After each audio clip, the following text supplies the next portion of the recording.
We had a great life. It was not easy. Money was very tight, and there was a lot of different stresses in our life, but really all that made us closer.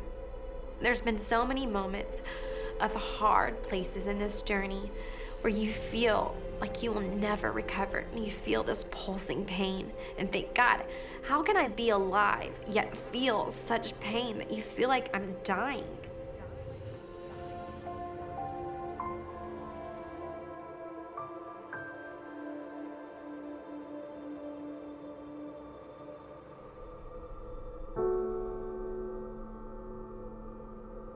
Patrick knew I was the one for him right after our first date, actually. He apparently wrote in his journal that he wanted to marry me and thought I was the wife that he had been praying for. Both of us had never dated anybody else before. We were each other's first love, first kiss, first handhold, and everything, which was such a precious gift from God. And I remember looking at him and thinking in my head, I could follow that man anywhere. A couple months after we were married, my husband sat down with me and he was like, I'm ready to have kids. That was the first thing that really attracted me, was his love for children. He always would come in and rescue me, and he would grab the boys and play with them on the floor, and Mommy would have time to finish up dinner, and then we'd sit together as a family. He did daddy time, so every night he would bathe the boys for me, and that would be their special fun time, and I would clean the kitchen while he was doing that.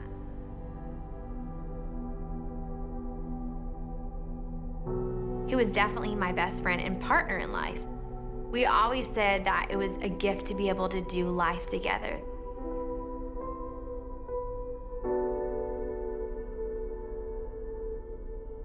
I would often tell my husband, I love that it's crazy, but I just love doing life with you. It felt like a dream come true.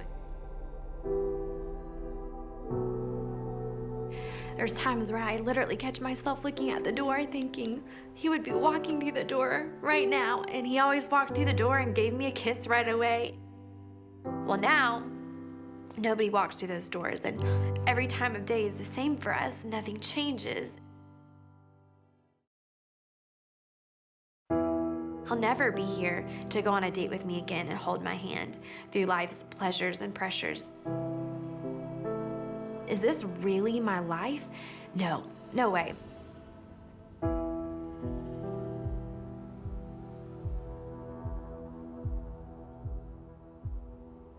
The night before he died, he said, I'm just ready. Whenever the Lord is ready for me, I'm ready to meet the Lord.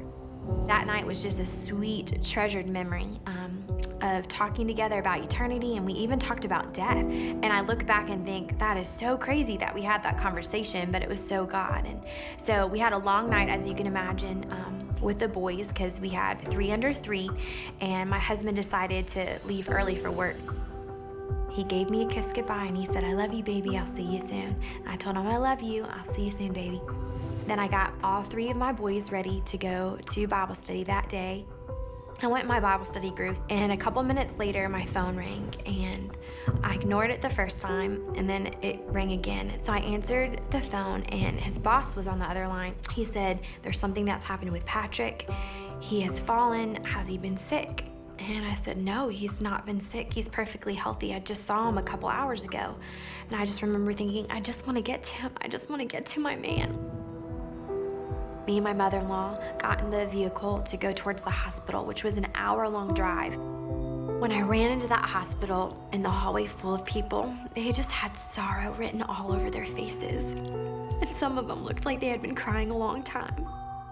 And so they said, Brittany, you need to sit down. And I sat down, and they said, I'm so sorry, but Patrick died. His heart just stopped beating, and we don't know why he died. And in that moment, I became a widow at the age of 25 with 3 little boys under the age of 3. And I remember just weeping and saying, God, I cannot do this a moment without you. I cannot breathe without you. God, will you just be near? Give me strength to make it through today. I remember the Lord showing me that this pain was not going to be wasted, and that people would come to know Jesus through it. I felt such a peace from God. And I closed my eyes and I said, The Lord gives and takes away. Blessed be his name. He is so good.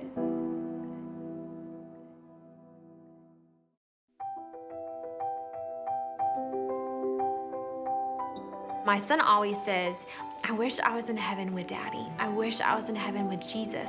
Why can't we go to heaven right now?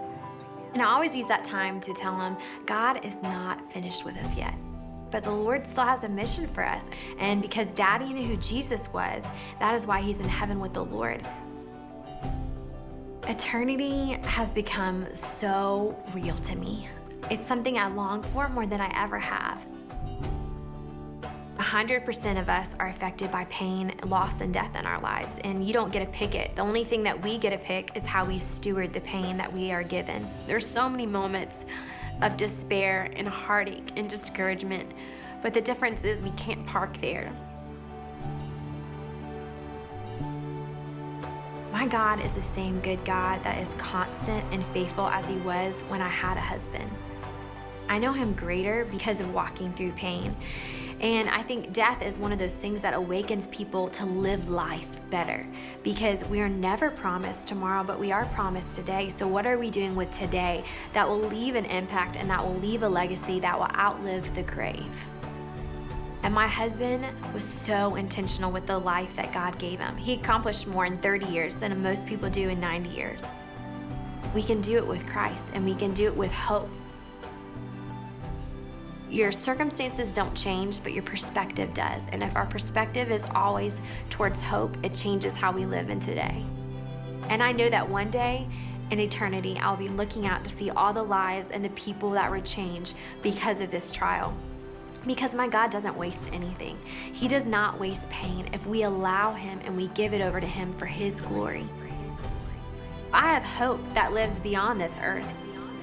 My life is not just what this earth offers. There's eternity, there's hope, and there's glory, and there's forever in the presence of my Savior.